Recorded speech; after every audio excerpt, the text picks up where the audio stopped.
Pala Santhome food factory യാഥാർത്ഥ്യമായി. കാർഷിക മൂല്യവർദ്ധിത സംരംഭമായ പാലാ സാന്തോം ഫുഡ് ഫാക്ടറിയുടെ ഉദ്ഘാടനം കർഷകർക്ക് ആവേശമായി. മന്ത്രിമാരും ജനപ്രതിനിധികളും വിവിധ വകുപ്പുദ്യോഗസ്ഥരും പങ്കെടുത്ത സമ്മേളനത്തിന് സാക്ഷ്യം വഹിക്കാൻ രൂപതയുടെ വിവിധ ഭാഗങ്ങളിൽ നിന്നുള്ള കർഷകരും അൽമായ പ്രതിനിധികളും എത്തിച്ചേർന്നു.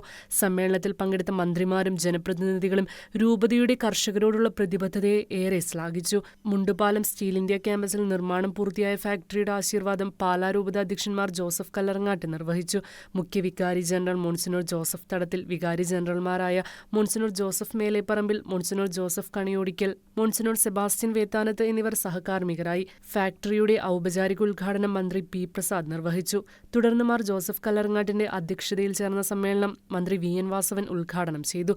സമൂഹത്തെ ആരോഗ്യമുള്ളതാക്കുന്നത് കർഷകരാണെന്നും അധ്വാനിക്കുന്ന കർഷകരെ കൈവിട്ടുകൊണ്ട് ഒന്നും നേടാനാവില്ലെന്നും മാർ ജോസഫ് കല്ലറങ്ങാട്ട് ഉദ്ഘാടന സമ്മേളനത്തിൽ പറഞ്ഞു. 8 ലക്ഷത്തോളം കർഷകർ ഒന്നിച്ച് പാർക്കുന്ന ഇടമാണ് പാലാ രൂപത പ്രദേശം. കർഷകരുടെ ഉൽപ്പന്നങ്ങൾക്ക് ന്യായവില നേടിക്കൊടുക്കാനും തൊഴിലവസരങ്ങൾ സൃഷ്ടിക്കാനും യുവജനങ്ങളെ കൃഷിയിലേക്കും അനുബന്ധ സ്റ്റാർട്ടപ്പുകളിലേക്കും ആകർഷിക്കാനും ലക്ഷ്യമിടുന്ന വലിയൊരു സംരംഭവും പ്രത്യാശയുടെ കേന്ദ്രവുമാണ് സാന്തോം ഫുഡ് ഫാക്ടറി എന്നും മാർ ജോസഫ് കല്ലറങ്ങാട്ട് പറഞ്ഞു.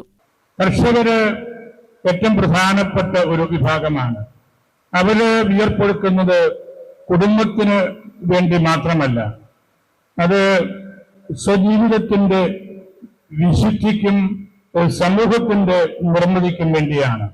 നമ്മളുടെ ഈ സമൂഹത്തെ ഇതുപോലെ ആരോഗ്യമുള്ളതാക്കി തീർക്കുന്നത് നമ്മളുടെ കർഷകരാണ്.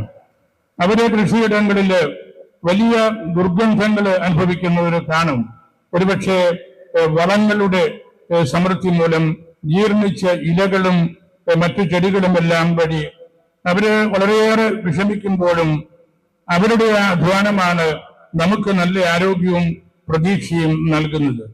Wealth is gained through patient works എന്നുള്ളത് നമുക്ക് എല്ലാവർക്കും അറിയാം. അധ്വാനിക്കുന്ന കർഷകരെ കൈവിട്ട് കളഞ്ഞിട്ട് നമുക്ക് മറ്റ് ഒരു കാര്യത്തിലേക്കും നീങ്ങാൻ സാധ്യമല്ല. അത് അങ്ങനെ നീങ്ങുന്നത് ശരിയുമല്ല. നമുക്ക് പാലാ രൂപത മുഴുവനും കർഷകരാണ്. കർഷകരല്ലാത്ത ആരും ഈ രൂപതയിലുണ്ടെന്ന് ഞാൻ കരുതുന്നില്ല. കർഷകന് തന്റെ ഉൽപ്പന്നങ്ങളുടെ വില നിശ്ചയിക്കാൻ അവകാശമില്ലാത്ത സാഹചര്യം മാറണമെന്നും വിപണിയാണ് വില നിശ്ചയിക്കുന്നത്. എന്നാൽ മൂല്യവർദ്ധിത ഉൽപ്പന്നങ്ങളാക്കിയാൽ വില നിശ്ചയിക്കാനുള്ള അവകാശം കർഷകന് ലഭിക്കുമെന്നും ഫാക്ടറി ഉദ്ഘാടനം ചെയ്ത് കൃഷിമന്ത്രി പി പ്രസാദ് പറഞ്ഞു. സമ്മേളനത്തിൽ രൂപതയുടെ പ്ലാറ്റിനം ജൂബിലി ഓർമ്മപ്പെടുത്തി 75 മാതൃകാ കർഷകരെ ആദരിച്ചു. കാർഷിക മേഖലയിലെ ഏതു മുന്നേറ്റവും വ്യവസായ വിപ്ലവത്തിന് ഇടയാക്കുകയും തൊഴിലവസരങ്ങൾ വർദ്ധിപ്പിക്കുകയും ചെയ്യുമെന്ന് സമ്മേളനം ഉദ്ഘാടനം ചെയ്ത് മന്ത്രി വി എൻ വാസവൻ പറഞ്ഞു. എംപിമാരായ Jose K Mani, K Francis George, MLA-മാരായ Mani C Kappan, Mons Joseph, Sebastian Kulathunkal എന്നിവരും സന്നിഹിതരായി. സംസ്ഥാന കൃഷിവകുപ്പിന്റെ small farmers agri business consortium ആഭിമുഖ്യത്തിൽ പാലാ രൂപത സോഷ്യൽ വെൽഫെയർ സൊസൈറ്റി പ്രൊമോട്ട് ചെയ്യുന്ന സാന്തോം പ്രൊഡ്യൂസർ കമ്പനിയുടെ ഉടമസ്ഥതയിലാണ് ഫാക്ടറി. രൂപതയുടെ സോഷ്യൽ സർവീസ് വിഭാഗമായ PSWS-ന്റെ നേതൃത്വത്തിൽ വിവിധ ഇടവകകളിൽ പ്രവർത്തിക്കുന്ന കർഷക കൂട്ടായ്മകൾക്ക് ശക്തി പകരുന്നതാണ് പുതിയ മുന്നേറ്റം. കർഷക ബാങ്ക് ആരംഭിച്ചതു മുതൽ വിവിധ ഇടവകകളിൽ കർഷക ക്ലബ്ബുകളും ഉൽപാദന സംഘടനകളും ആരംഭിക്കുകയും ഈ രംഗത്ത് ബോധവൽക്കരണം നടത്തുകയും ചെയ്ത രൂപത ഇപ്പോൾ കർഷകർക്ക് കൈത്താങ്ങും ആത്മവിശ്വാസവും പ്രത്യാശയും പകർന്ന് മൂല്യവർദ്ധിത ഉൽപ്പന്ന നിർമ്മാണവുമായി മുന്നോട്ടു പോകുന്നത് ഏറെ പ്രതീക്ഷയോടെയാണ് ഏവരും ഉറ്റുനോക്കുന്നത്. ഷിക്കേന ന്യൂസ്, കോട്ടയം.